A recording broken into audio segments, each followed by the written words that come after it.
Welcome back to Tong Hacks channel. In this video, I will show you how to make birthday video easily in Capcut.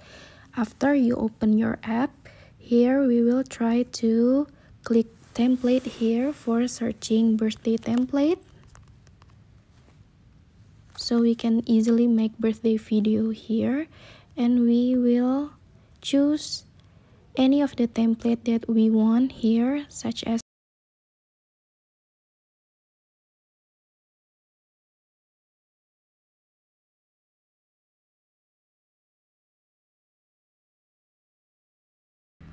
and then we have to choose for like 8 clips. Here you can choose anything from videos to photos.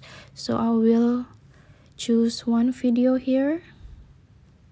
I will choose one video here. Here, edit, and then photos, several photos here that I want to include in the project here. Okay, and then we will click on preview. Capcut will process the preview, and then we can